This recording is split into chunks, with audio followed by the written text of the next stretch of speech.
mana bantanii lammata waa'ee isaa irraan dubbatina. Dhaggeeffataan ture Khaalid waan dubbatu dhiisee deemuun kun tuffiidha kun. Tuffii guddaa. Asii utaalee deemanii mana banachuun dubbiin Khaalid dubbatu naaf hin ta'u jechuu isaati. Isaaf ta'uu dhiisee eenyummaan ta'in ana farhammaan ta'in jaalattas jibbitee sin liqimsita. Tuffiidha kun. Khaalid akka waliigalaatti dubbataa jira malee kan mataasaa dubbataa hin jiru. Tokko kana lammaffaa waan isinitti himu dubbii gabaabaa dubbiin kun haa gabaabbatu. Garuu dogongora keenya sirreeffachuu qabna. Amooti bakkee kan dogongortee, Ahmad bakkee kan dogongortee sirreeffamuudhaa qaba jennee warra sirreeffachuu dandeenya. Lammaffaa irratti immoo wanti ilaalamuudhaa qabu yoo ati balleessite ati islaamummaa bakka hin buutu. Yoo ani balleesse ani islaamummaa bakka hin bu'u. Ani islaamummaa bakka hin bu'u. Gocha ati hojjettu, gocha namoonni biroo hojjetan hundumtuyyuu islaamummaa irratti madaalameetu yoo miizaana kaase jechi keessa fudhatama qabaata. Yoo miizaana hin kaafne islaamummaa irratti gadi bu'a. Fakkeenyaaf yoon si musliimota si arrabse miti. Tokkoffaa ishii kana sirreeffannaa jechuudha. Lammaffaa irratti amma namoonni kiristaanaa warri poostii gootan ijoollee musliimaa keessaa haadha amoo warri arrabse haadha amoo arrabsite abbaa amoo arrabsite kunooti ragaa warri jettan komantii banaa amoo nama hin qabu na fakkaate annan galchaa ijoolleen dhiifama gaafatti. Anilleen dhiifama gaafadha maqaa isaanii jechuudha. Viidiyoo banaatii. Ani mataa kiyya yeroo sanaadhaaf abbaa kiyya arrabsan dhageera garuu rikoordiin goone dafanii miyuutii bilookiidhaan na baasan achi keessaa. Kana jenne kabaramoo koo ilaalte yookaan viidiyoo ila. Arrabsaa waan jiraniif gaafan keessa seenu miyuutiidhaan bilookiidhaan achi keessaa na baasan mana sana keessaa jechuudha. Yaa anamma si shakkuudhaaf osoo hin taane si shakkuudhaaf waan akkasii jechuun osoo hin taane namni yeroo ammaa kana akkuma ati beektu waan tokko yoo dubbatte tokkoffaa ragaa barreeffamaa irratti namni amana. Lammaffaa ragaa viidiyoo irratti namni amana. Anummaan kunuyyuu amma lallaba namni lallabaan ajajina waame. Anummaan kun waan tokko namni wayi akkas na godhe jedhee yoon dubbadhe ragaa barreeffamaatiif ragaa sagalee yoon qabaatiin rakkisaa namni amanuu hin danda'u. Namni kamiyyuu ta'e jechuudha. Kanaafini ragaa suur sagalee ragaa barreeffamaa ragaa viidiyoo ragaa sagalee yoo jiraate wallaahi wabillaahi an dhiifaman gaafadha ijoolleen kaas dhiifamaa gaafattu gocha gaariidhaan miti haadha kee arrabsuun abbaa kee arrabsuun nuti hundi keenya haadha qabna abbaa qabna bar arrabsamuu hin qabani gocha gaariidhaan ijoollee baala kee guddis baddee waa'ee akkasii karaarra na deemaa turee dhufee sallame miti nama seera absine siraata isaa eeggatee hojii waan hundumaa hojjetaa turedha. Akkasii waanuma argatti dhufee sallame itti fakkaatee karaa masheetti na ilaaltee waan barbaaddetti irraa gadi akka barbaaddetti na arrabsitee haadhaaf abbaa kiyya arrabsiti. Baalagee mucaan arsiisuun ishee Maariyaam jedhanii intala salphoo guddis baddee safuu Oromoollee kan hin beekne haadhaaf abbaa hin qabdu haadhaaf abbaa fakkaata haadhaaf abbaa irra waan dhalate haadhaaf abbaa kiyya irratti wayyaa hundi sun. Amoo anaatu bilbilee siyaame anaatu bilbilee ana hashir kasi bilbilee. Okay miyuutu nagootu taanaan galatooma ana onlaayinii irra galuu. Noon deemin hin deemin anaas si waame kabajaa xiyyaaf dhufte. Okay ashirtu kan tiitaa bilbilee onlaayinii nagashi galatoomash. Ana onlaayinii galuu barbaadne irra meerii sirrii mitaa. Yoona kabajaa kuma na kabajee dhuftetti. Waanis no indeemin gaamo wal kabajnaa miti biroo indeemin no kanaa miti wanni siyaameef kanaa miti wanni siyaameef no akkasii miti deebi'aamoo akka laal nuti gatteenye dubbii sirnaa dubbatuuf deemna dhimma kana guyyaarraa kaasee itti gaafatamummaa isaa fudhadhee mana ijoolleelee. Assalamu alaikum warahmatullahi wabarakatuh. Waalaikum salaam warahmatullahi wabarakatuh. Yeroo takkamee naa obsi Ustaad Biliyoon naa obsi dhiifama naa godhi. Ashir dhiifama naa godhi malee meeqdee tokko waa siin jedha. Yaadu ashir yeroo takka dhiisiif itti fufi ashir. Jalqabarraa kaasee nuti sooshaal miidiyaa kanarra gaafa jiraannu akkanumatti akkuma nama zimbiloo jiraannaa miti. Waa hedduu faayidaa godhaa jiraannaa ragaadhaaf waa hedduu kaayyachaa jiraannaa boruuf akka dubbannuuf waa hedduu lafa kaayyachaa jiraanna. Namni kun kan qaamaan wal hin beekne waa'ee waan takka waan namni itti jiru hunda beekaa jirra. Amoo obboleessa keenya yoo dubbiin kun dubbii akka dhumtu barbaadde yoo dhuguma obboleessa keenya kan islaamaa taate kottuu seenii deebi. Maaliif jennaani namni karaarra hin jirre nama karaarra jiruutu itti dubbata. Yoo kan haqa qabaattu taate haqni kee asis sii mul'ata. Yoo kan haqa hin qabaanne taate immoo haqni kee asis irra murameetuma nu hundi amantaadhaaf walqixa waan ta'eef tokko amantaa irratti wal hin caalu asitti addaan baana. Laal jalqabarraa waan kana ani nama hedduu jala deemaa ture. Waa hunda dhumarratti yoonii fi namni waan yaal nama lafa kaa'uu danda'u amma kootu deebii mana kabajamaa jirta. Nam tokko mirga kee odoon sarbine jalqabarraa kaasnee hanga dhumaatti si dubbannaa kootu deebii ammoo. Ana si bilbilee kaardii doolaaratti naqadheetiin oduu nam tokko waan hin jiin naa si bilbilee si waamee kabajaatiyyaaf dhufte akkuma kabajaatiyyaaf dhuftetti kootu deebii ammas. Kootu deebii. Yoo jiraatte ammoo pilis ammoo yoo jiraatte dhiifama nu godhiitii kootu deebii. Maaliifi wanti kun taateen kun har'a furmaata argachuudhaa qaba. Yoo taateen kun furmaata argatiin rakkoon kun hiikamuu hin danda'u jechuudha. Wanti nama muyyuu godhee fi amuun anaaf obboleessa kooti musliima. Obboleettiin maqaa isaa dha'ees anaaf obboleettii koo musliimaati. Amuun gasirra taa'ee obboleettii koo yoo arrabse ani hin jaalladhu. Isheen gasirra teessee obboleessa koo ammoo yoo arrabsite hin jaalladhu. Inni asirratti arrabsuun arraba fayyadamuu kun gaariidhaa miti kun amma argitaniimi. Kanaafuu arraba dhiifnee gatteenyee naamusumaan ilaa waan akkasii bade wanti kun asirreeffamu. Ilaa waan akkasii sirriidha wanti kun itti hafuufamu.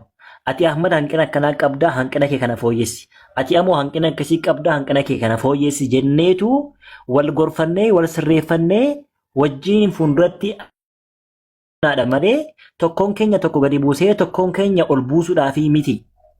Amma maalin jedheen namoonni haadha kee arrabsan abbaa kan kee arrabsan yoo jiraate ati ragaa yoo qabaatte ragaa suur sagalee yoo qabaatte kunoo nutti agarsiisi. Tokko tokkoon maqaa isaanii waamnee dhiifama si gaafachiifna. Nutillee maqaa isaatiin dhiifama si gaafannaa jenneen tokko jedhaa qabadha.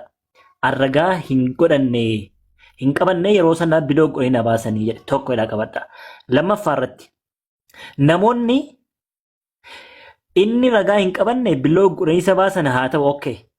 Namoonni amma isaaf xabaqaa taatanii jaalalli isaa taatanii isa faarsaa jirtan isa ol fuudhaatiin jirtanii piroofaayilii godhatanii isarraa haasa'aatiin jirtan kunniin viidiyoo isaa waraabbattanii ragaa ijoolleen keenya musliimaa haadha isaatiif abbaa isaatti arrabsite nuu fidaa kunoo tokko tokko nuu barreessaa isiniin galchaa dhiifama gaafachiifnaa jennaan yeellam. Maal haa goonu ishii kana caalashi namoonni amoodhaaf viidiyoo waraabdan ijoolleen keessa musliimaa kunoo amoo akkasitti arrabsan jettanii kiristaanni illee yoo jiraattan kunoo lakkoofsa 3 barreeffadhaa isiniin galcha dhiifama gaafanna piliis bakka ijoolleen keenya dhiifamaa gaafattu yeellam.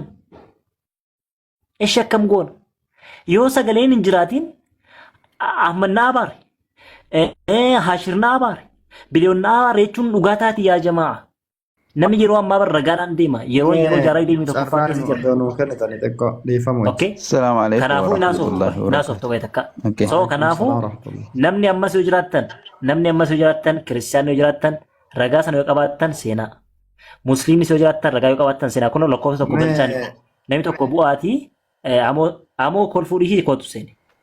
Amuu odoon galimee dura odoo amuun hin galin dura carraa naa kenna dhiifamu hojii garuu. Akkin jeeti abaazarri yeroo takka.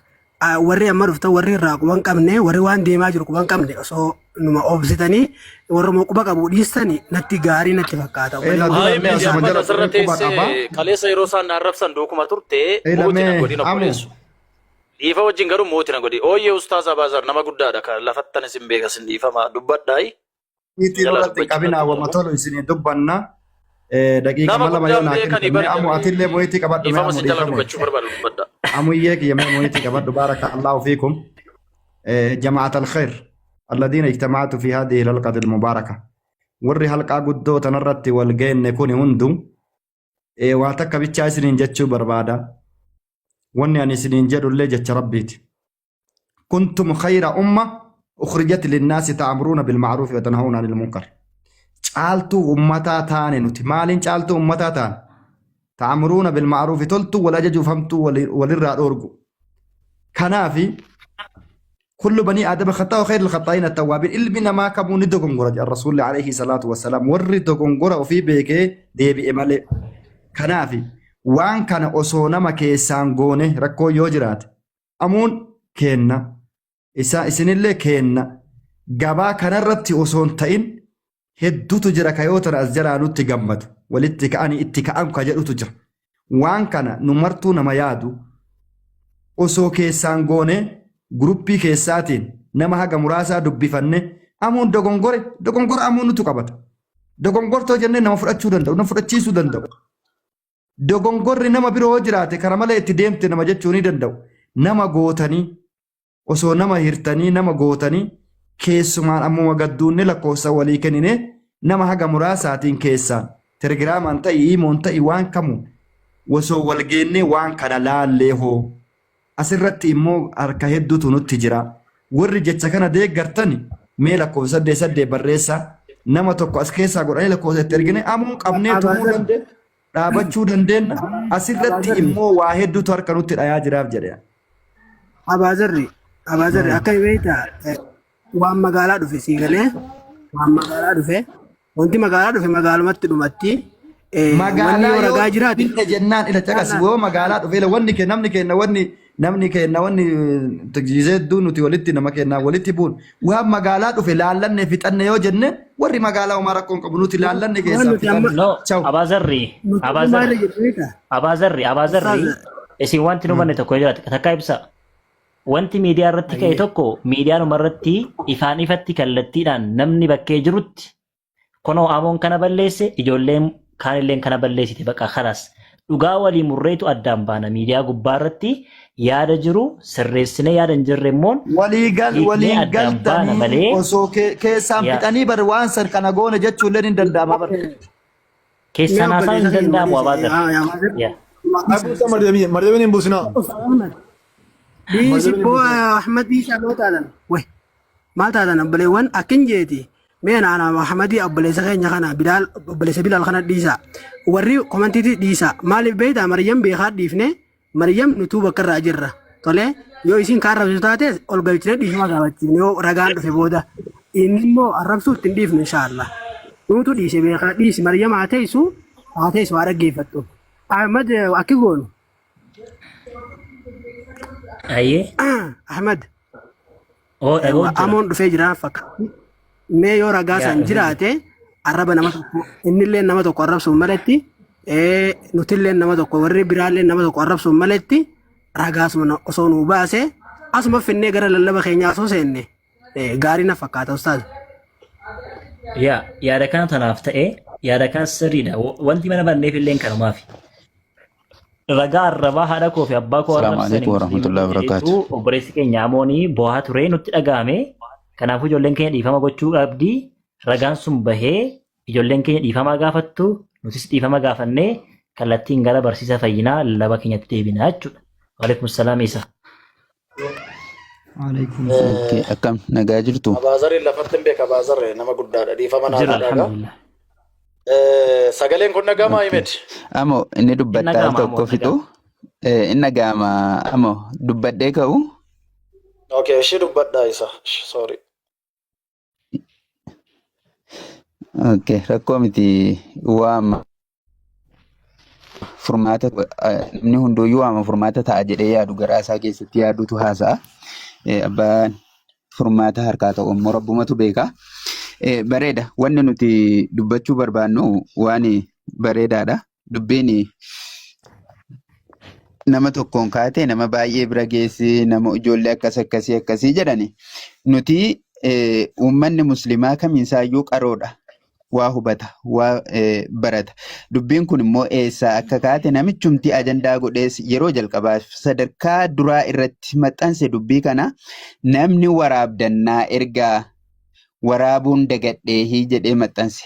Namni waraabdannaa ergaa ofii masaa namichiyyuu innumti waraabe innumti yeroo jalqabaaf maxxanse sun ragaa sana of hirkaan qabu beeytani.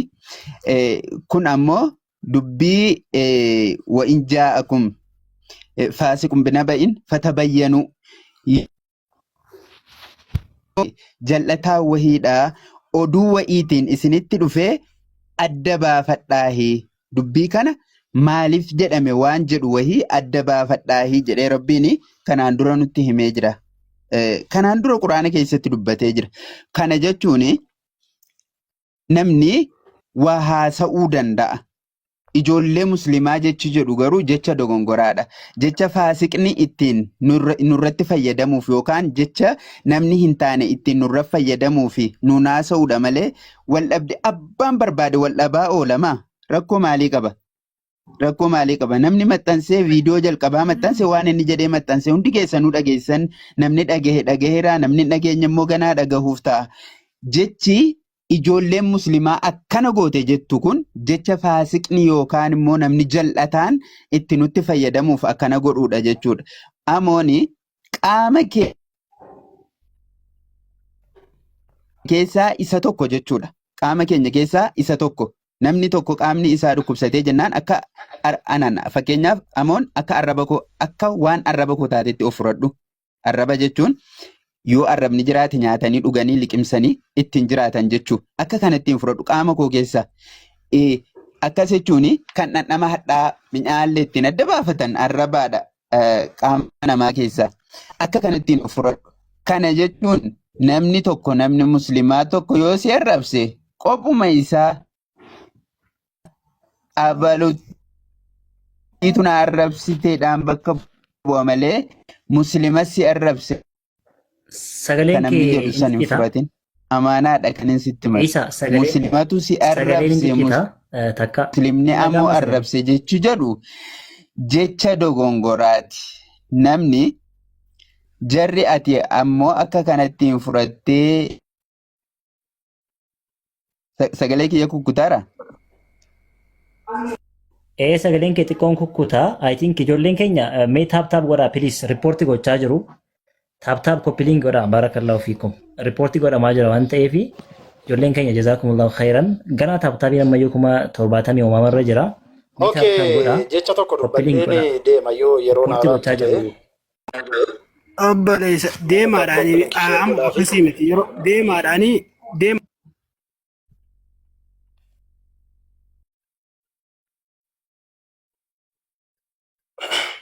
Ahmad mudhiisana namarraa kaasi rabbii jedhi mudhiisana namarraa kaasi.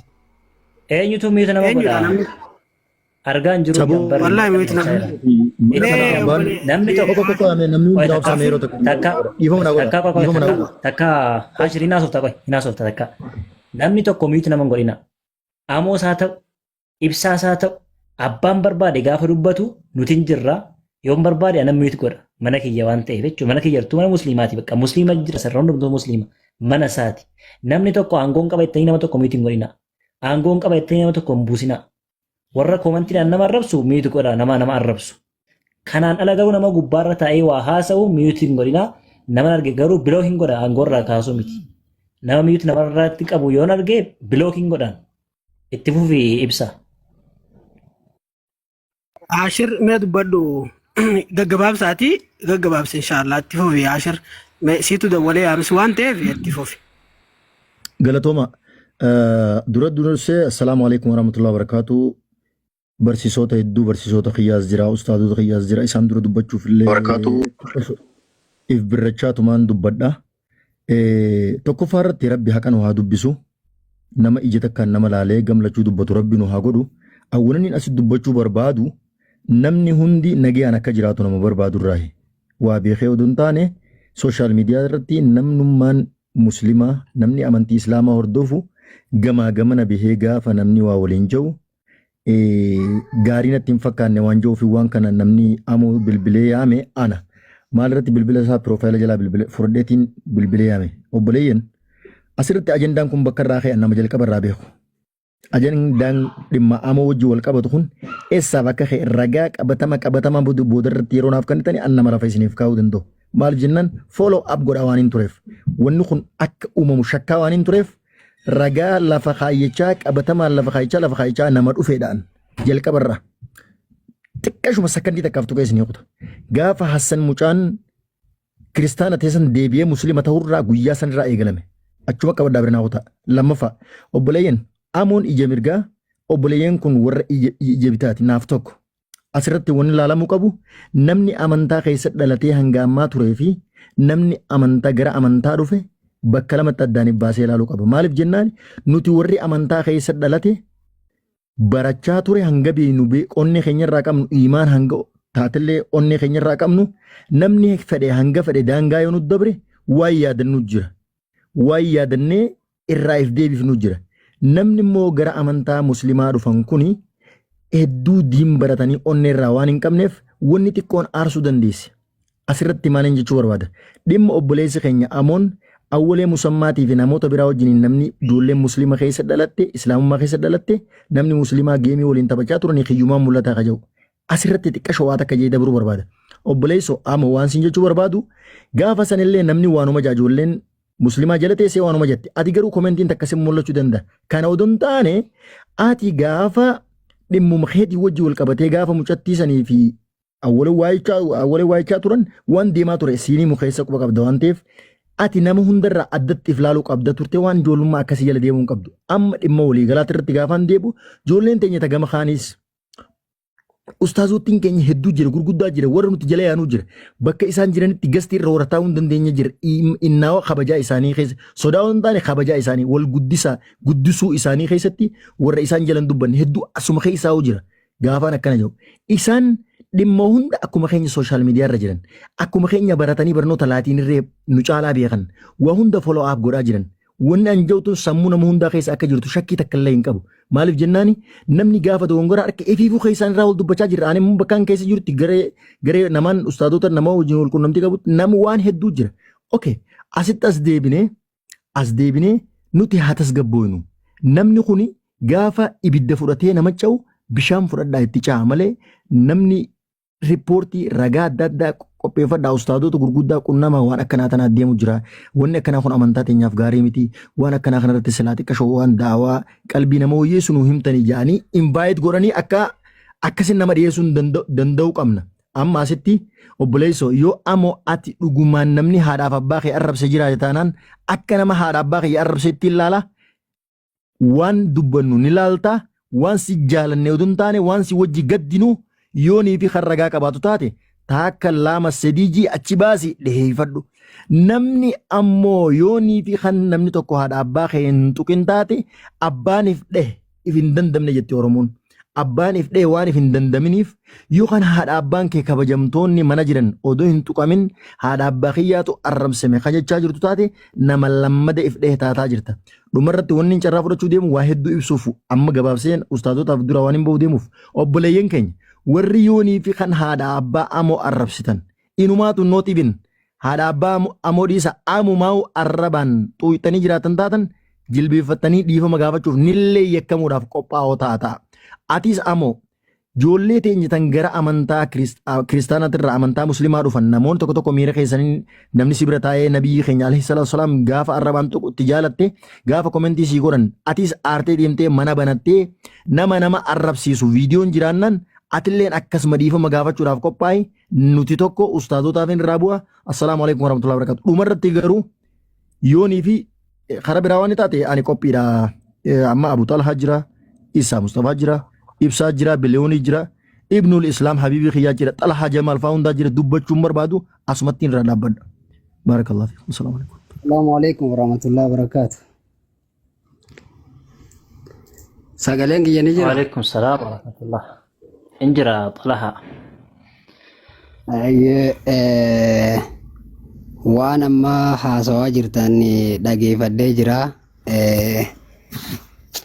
Dhimma kana ani dubbachumaan sodaadhe malee madurallee yaadatumaan ture.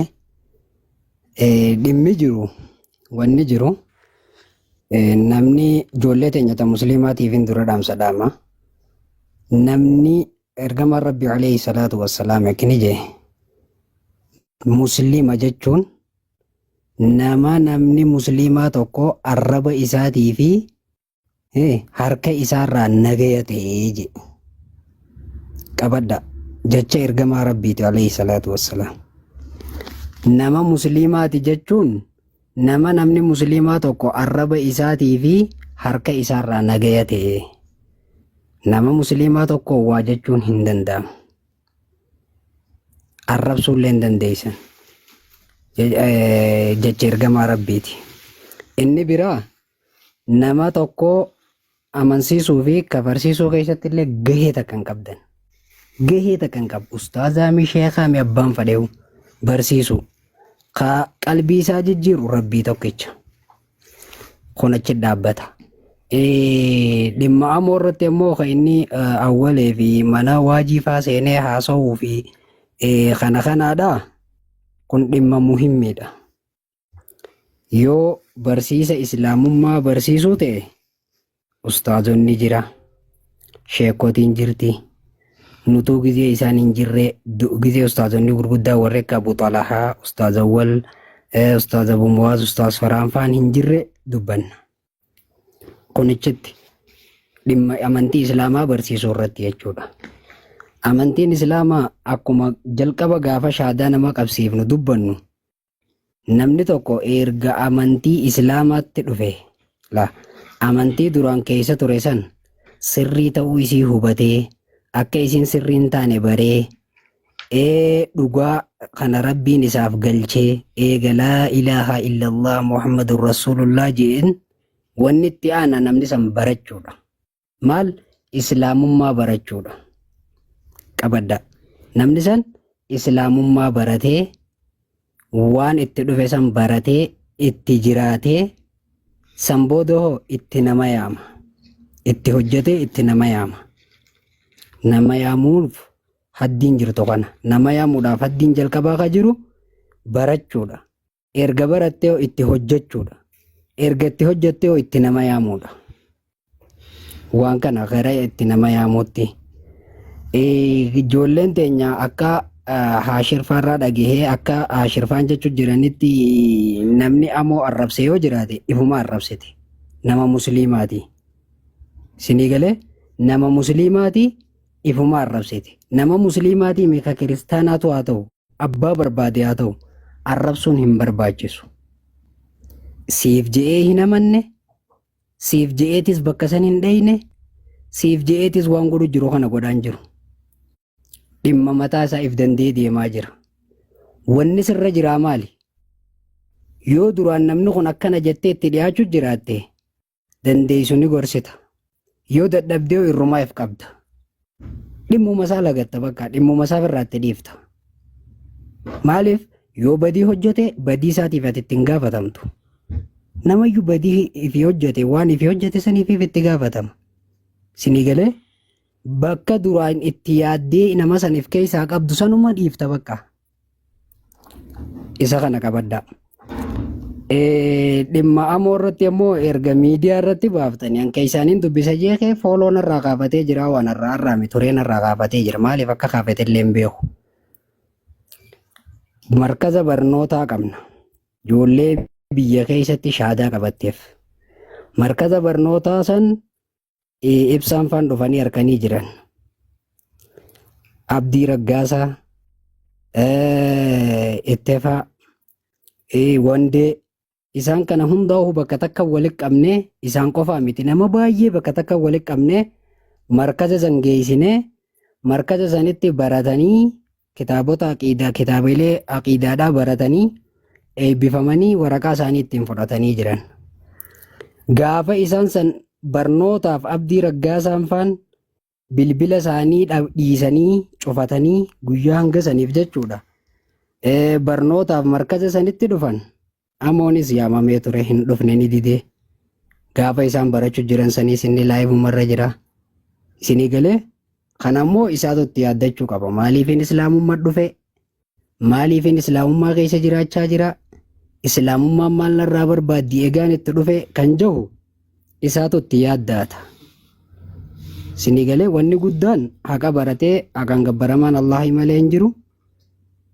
Nabi Muhammad ergamaa isaati, Nabi Yallaa Ciisaan ergamaa isaati jee amanuudha wanni guddaan. Kasanii alaa barachuun na qabdii, beekumsa islaamummaa harkachuun na qabdii, anaatu itti dhimmamachuu qaba kan jee yaaddatu isa. Dirqamaan bakka sanittis nama noofan. Sinii galuuf jiraam ijoollee teenyata musliimaatiin baan. Warra nama amantii islaamaatti dhufe ka bakka hin taane dhaqu hunda arkee arrabsuu fi waajachuu fi kafartee jirta ati akkas taatee jirta jechuun hin baanan. Kan hin baanu jiru jechuudha. Sinii galuuf jiraami. Sammuu ta'isanitti akkasittiif himaa. Ka amane isiniif hin amanu, ka deeme isiniif hin deemu, ka bakka san dhaqu isiniif hin dhaqu.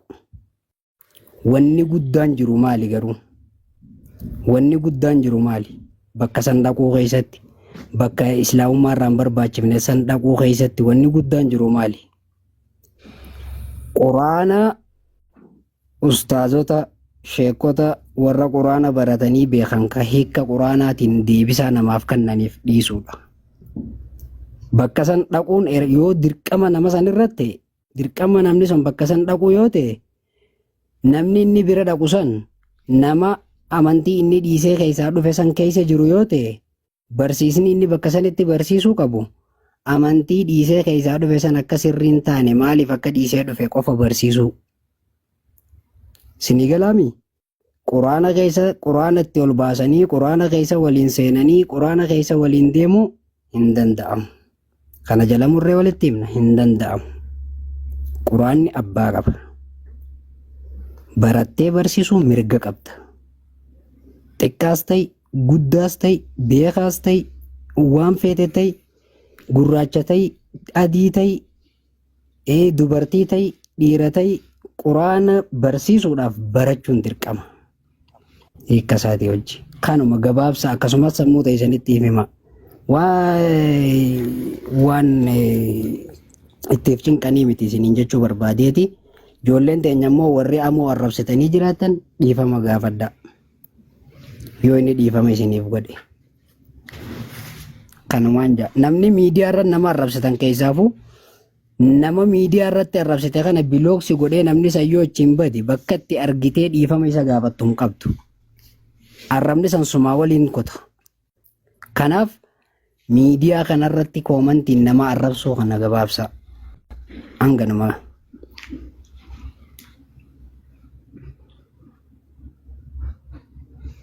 Tole, asumaanuu Ahmad viidiyoo footoo sana osoo nu cuftee bareedaa natti fakkaata. Haashir. Yes jira Habibi. Mee ragaa sana. Tokko taraan alaatti dubbadhuun barbaada. Ragaa ammaa sanitti. Waan siin jenne san irratti ammoo kiyya carraa fudhadhu. Namoota sis ta'ee haadha abbaa keetis ta'ee arrabsan nu dhiyeessi please ni gaafanna ni dhiifnu waan ta'eef nu dhiyeessi galatoon. Okay, waan asheerii fi xalahaan dubbatan okay galatooma. Hundi keessan iyyuu ustaazonni as keessa jirtan barattoonni hundumtuu galatoomaan isiniin jedha. Jalqaba kana asheer dubbate irratti ajandaa akka ta'uudhaaf wantoota ta'uudhaaf jedhan hunda dura aniyyuu waanan akka ragaatti keewwachaa dhufe nan beeka nan qaba wantoonni kun sababa ta'u jedhee kana yaades nan qaba farkaa jettee turte. Galatoomi yaada bareedaadha. Dhugaa dubbachuudhaaf awwalee wajjin geema kanan taphachuu jalqabe gara torbee tokko as guutteetti natti fakkaata. Awwaleen yeroo jalqabaaf awwalee duukaa baay'ee wal jibbina turre baay'een isa jibbaan yeroo jalqabaaf anatu isa jibba. Sababii awwalee guyyaa tokko mucaa isheen boonii shawwaamu maal kan jettu suni awwaleedhaan mana isheetti ol galchitee ijoollee musliimaa arrabsiti. Yeroo jalqabaa fi ol seenee guyyaa sana jecha miiraatiin dubbadhe akkamitti mucaa kana duukaa teessee utuu mucaan kun ijoollee musliimaa jala taa'anii arrabsuu ati immoo deebitee irra gortee ijoollee musliimaa jala koomentii barreessan arrabsita jennaan haartee halkan guutuutti na hamachaa bultee waan na biraan qabne akka na duukaa waan bilbilaan haasofteetti isa duukaa bilbilaan hin haasofne jettee miidiyaa na godhatee ittiin na arrabsaa ture.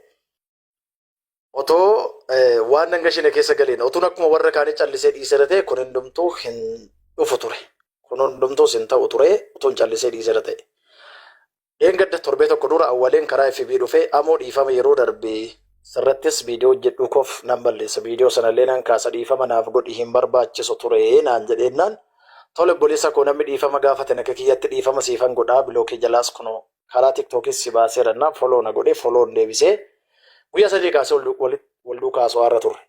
Awwalee wajjin geemii kan taphataa ture. Yeroo awwaleen nabii keenya nabii Muhammad sallallahu alaihi wasallam yeroo inni arrabsaa ture iyyuu ijoollee musliimaa mana isaa galanii duukaa taphachaa turan. Dhaggeeffadhaa. Duukaa galanii taphachaa turan. Ijoollee musliimaa mana isaa galanii kostiitti argatanii akka barbaade duukaa taphachaa turan.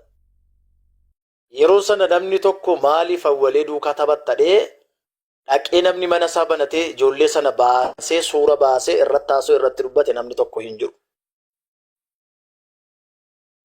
Yaada fedhii mataa isaanii qaban, ilaalcha mataa isaanii keessaa qaban, ani guyyoota lamaan sadan tokko isa wajjin laayibii galee taphadhee isaan sun sababii maatiin isaanii musliima ta'aniif, sababii musliima keessatti dhalataniif fira waan qabaniif ittiin dubbatamu. Ani ammoo sallamteedha kaleessan dhufee maatii koorraa, fira koorraa, zarii koorraa adda ba'een jira.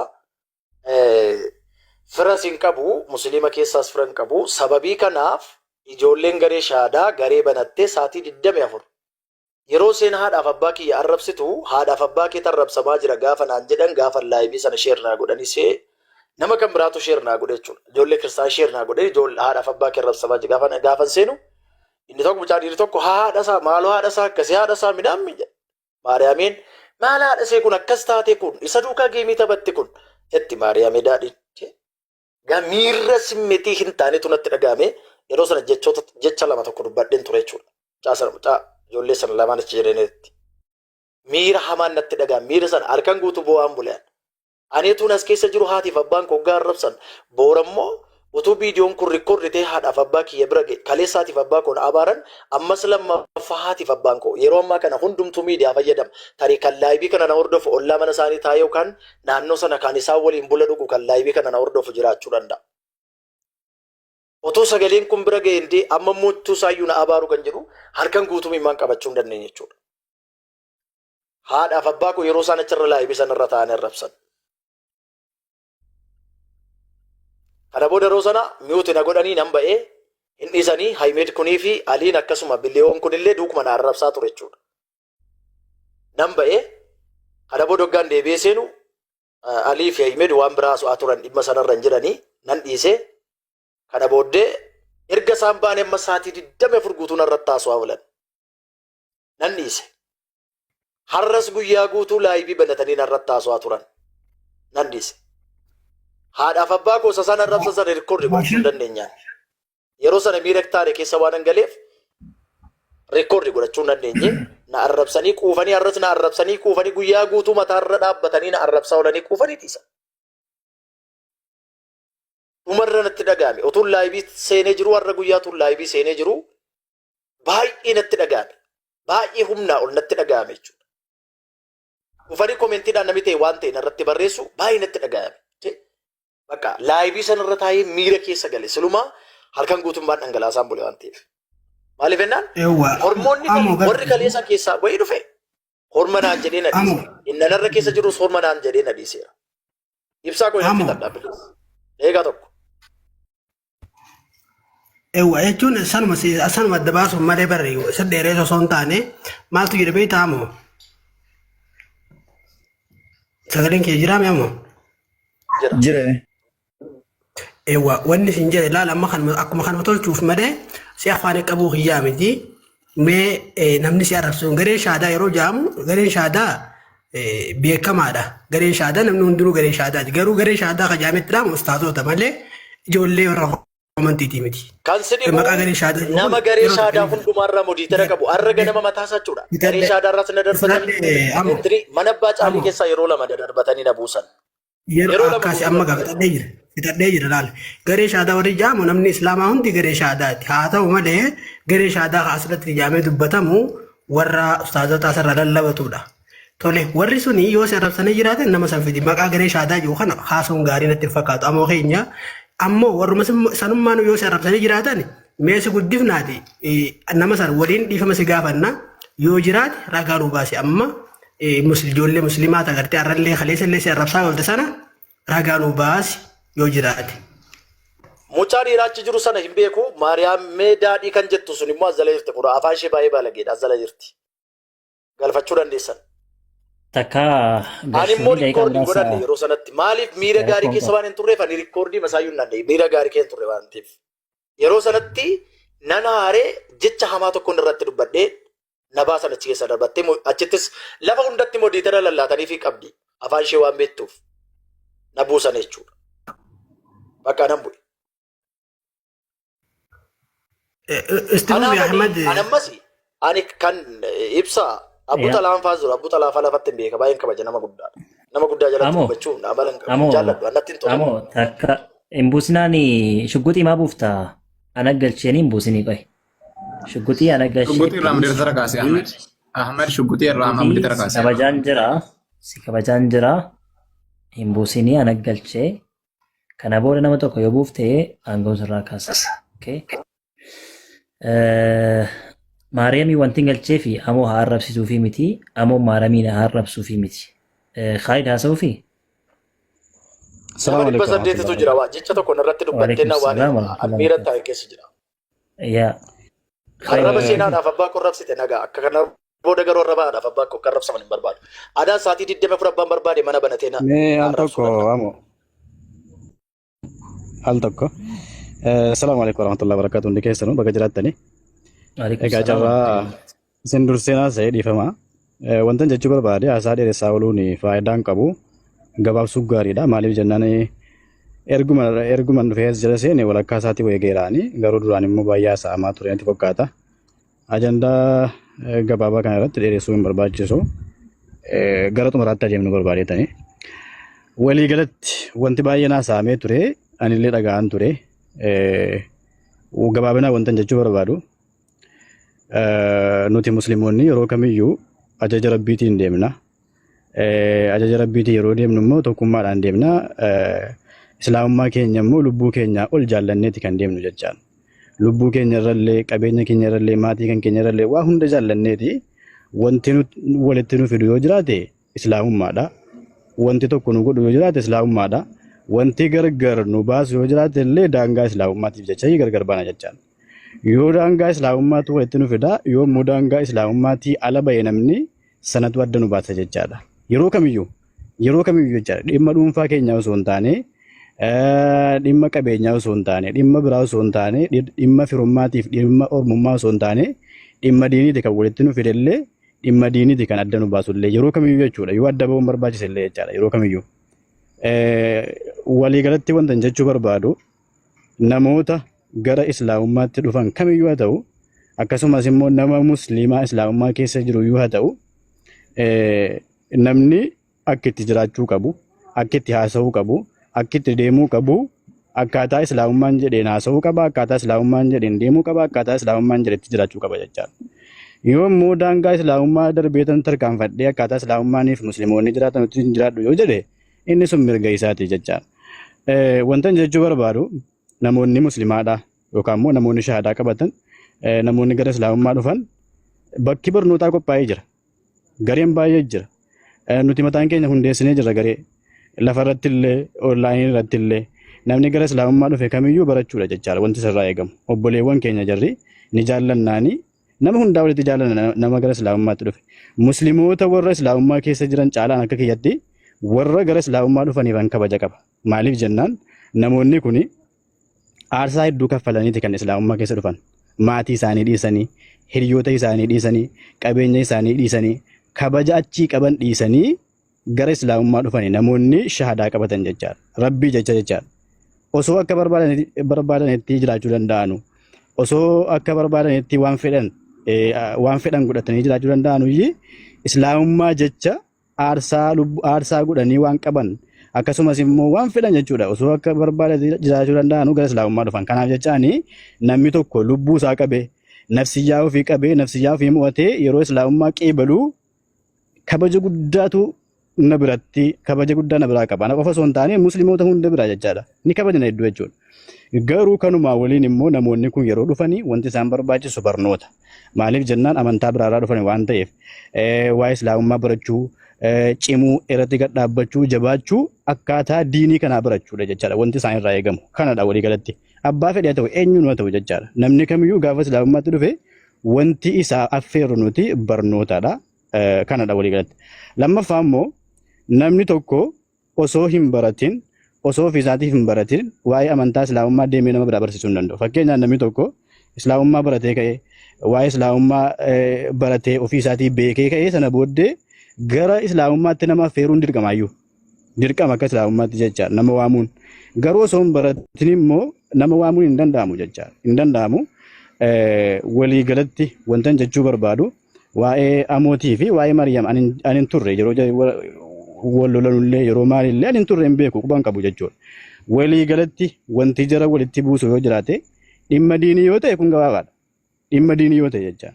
Dhimma diiniitiif walitti bu'an yoo ta'e dhimma amantaa isaaniitiif dhimma islaamummaatiif walitti bu'an yoo ta'e islaamummaadhumatu jara walitti araarsa. Islaamummaadhumatu jara walitti fida. وإن تنازعتم في شيء فردوه إلى الله والرسول يو واتوكو كيستي والأبدان يو واتوكو كيستي والاتبوتان قرآنا في حديث برديماتي والاتقرارنا جدا كان لا يجان إني كنا كسيدا وإيه أبا فادا كي يارب ستمنا من كان جدا مكانا إسا كان إسيني اللي أكدو بدارتو ترغانا باسا أنجن جدارتي أنجن جدارتي رغابانا باسا تسون رغاتو والاتجر أرسا كان أما موانتن ججو بربادو kan dhuma wantan jechuu barbaadu amoos haa ta'u namoota biraallee haa ta'u yeroo kamiyyuu diinni nabi Muhammad alayhi salaatu wassalaam nuuf diina diinni rabbii nuuf diina diinni islaamummaadhaan nuuf diina maaliif jennaan nuti nabi Muhammadiin alayhi salaatu wassalaam lubbuu keenyaa olitti qabeenya keenyaa olitti maatii keenyaa olitti waan qabnu hunda olitti jaallanna.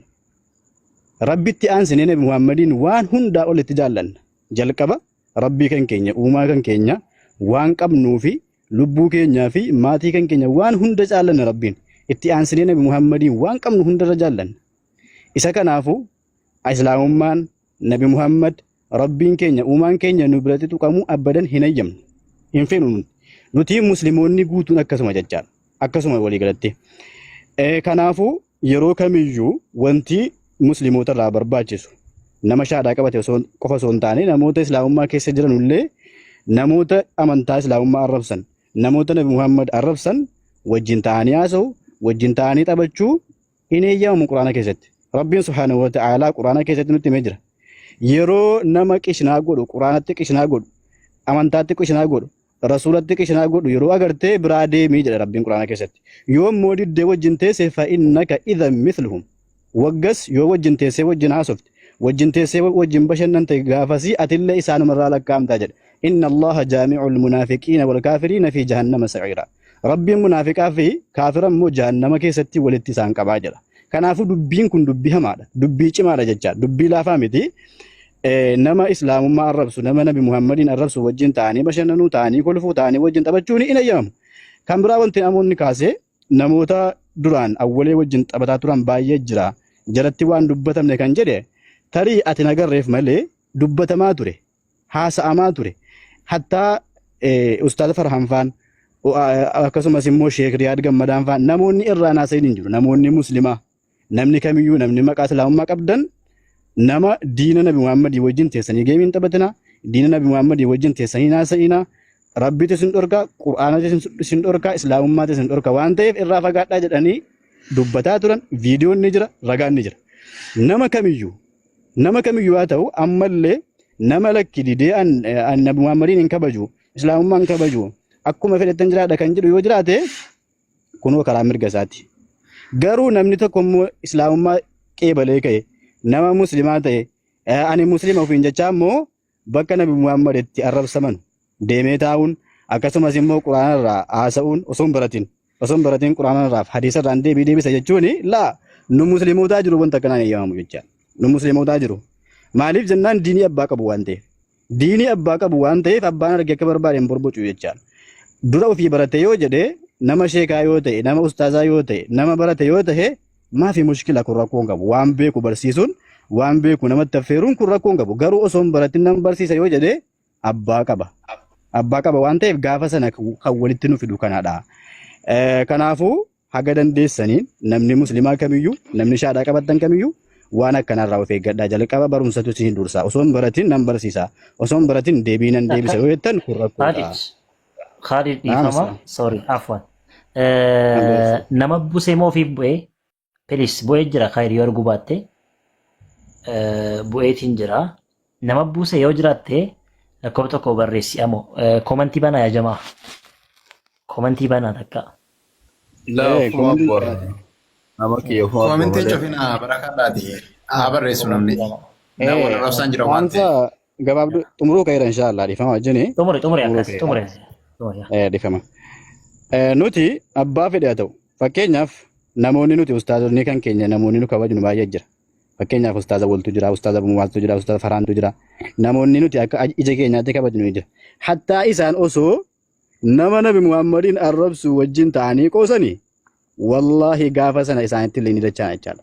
Isaanitti illee kaana. Maaliif jennaan isaantu nu caala osoo hin taane amantaa keenya, diinii kan keenya, Nabi Muhammad rabbii kan keenyatu isaan nuuf caala. Ustaazonni kan keenya nuti jaallannu qaroon ija keenyaayyuu jechaadha. Osoo ka'anii nama diina Islaamaatii wajjin, diina Nabi Muhammadii wajjin, diina Rabbiitii wajjin osoo ka'anii taphatanii, osoo ka'anii kolfanii, osoo ka'anii jaallatanii wajjin deemanii, osoo ka'anii hiriyaa godhatanii, nullee gaafaas isaan irraallee dhukke kaasna. Hin fedhu jechaadha waan akka kana.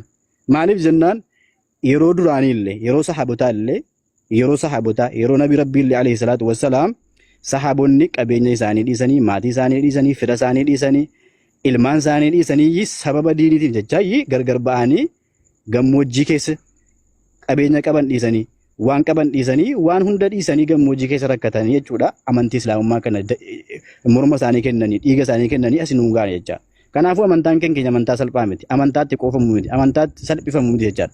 Kanaafuu maqaa islaamaatiin namni ani muslima jedhaa bakka baala geenitti Nabi Muhammadiin arrasitu nan ta'a yoo jedhe sun nama muslimaati jennee himuu illee hin dandeenyu nuti. Ana akka mataa kiyyaatti nama muslimaati himuu hin danda'u jechaadha. Maaliif jennaan Rabbiin munaafiqa jedhee jira waan ta'eef. Lammaffaa namni tokko gara lamaanittan jaallatama jechuu hin danda'u.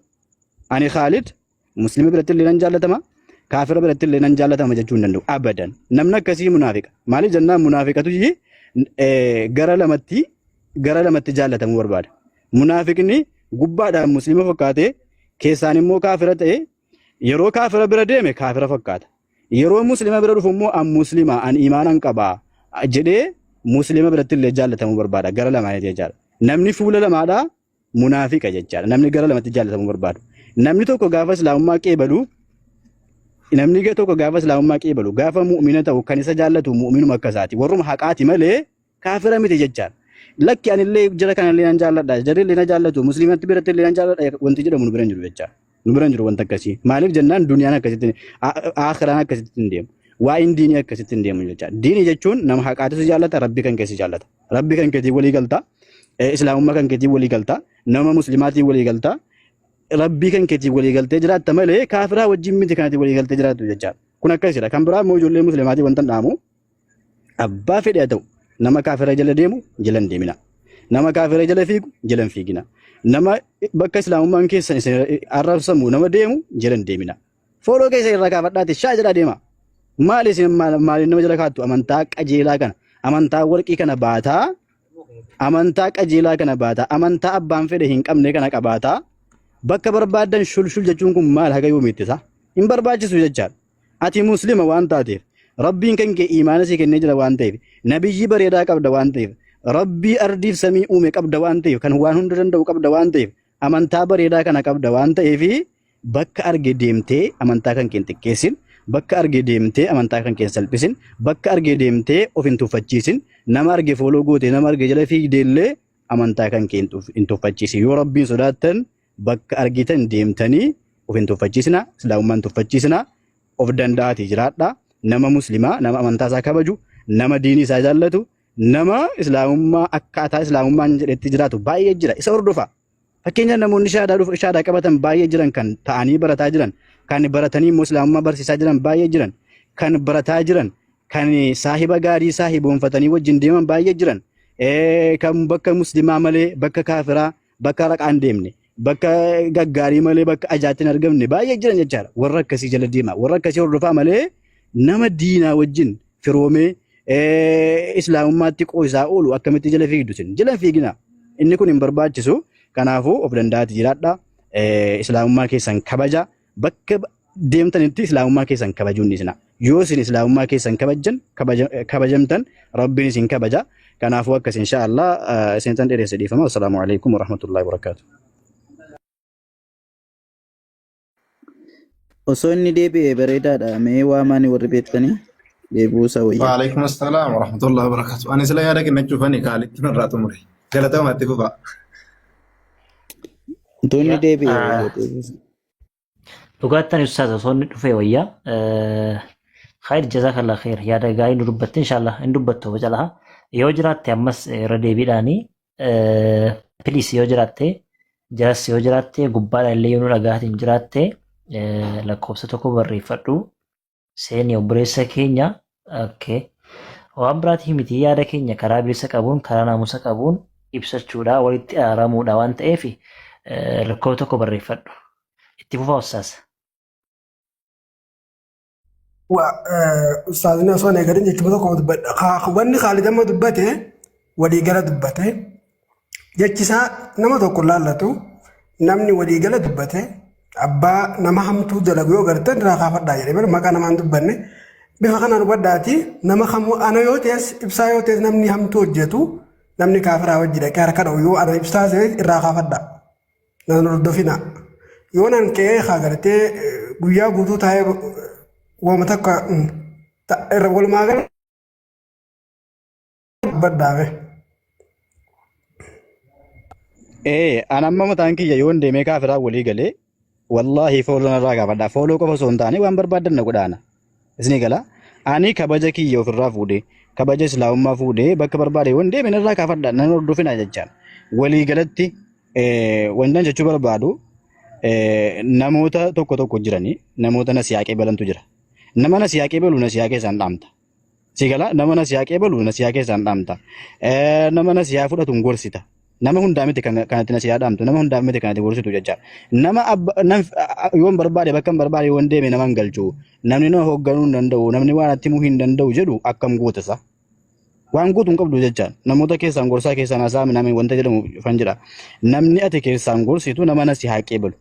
Nama gorsa kan kee fudhatu nama si wajjin haasa'uudhaaf eeyyamaa ta'e malee akkam barbaadetan deema namni tokko na hoogganuu hin danda'u namni tokko na haasa'uu hin danda'u nama jedhu wanti godhamu hin jiru yaa obboleewwan kiyya isa kanaafuu gabaabinaan namni kamiyyuu haa ta'u akkaataa musliimoonni jiraatan nutti nan jiraadha yoo jedhe weelkaam kabaja guddaa nu biraa qaba alaa ra'si isinii gala kabaja guddaa nu biraa qaba wallaahi ulfina guddaa nu biraa qaba.